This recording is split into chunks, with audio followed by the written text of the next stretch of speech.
సోమరి ప్రతిదానికి ఏదో సాకు చెప్తాడు. బయట చలిగా ఉంది, పొలానికి వెళ్ళి దున్నడం ఈ సోమరికి ఇష్టం లేదు, సాకు చెప్తున్నాడు. అదుగదుగో సింహం బయటికి వస్తే నన్ను చంపుతానంటున్నది. ఇదొక పెద్ద అబద్ధం. పని తప్పించుకోవడానికి కుంటి సాకులు చెప్తున్నాడు. సోమరి కన్నా చీమలు నయం. అవతల ఎంతో పని ఉంది, నీవు నిద్రపోతే ఎలాగా?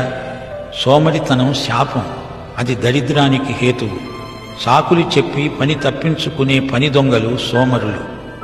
సోమరి, చీమల దగ్గరికి వెళ్ళి వాటి నడతలు కనిపెట్టి జ్ఞానం తెచ్చుకో, తెలివి తెచ్చుకో. చీమల విధానాలు పరిశీలించి చూడు.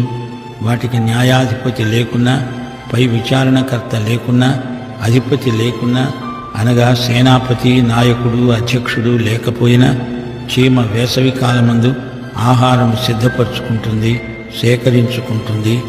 కోతకాలమందు ధాన్యం కూర్చుకుంటుంది. సోమరి, నీవు ఎందాక పండుకొని ఉంటావు? ఎప్పుడు నిద్రలేస్తావు?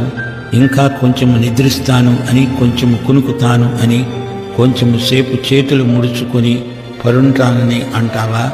అందుకే దోపిడిగాడు అనగా దోపిడి దొంగ వచ్చినట్లు దారిద్ర్యం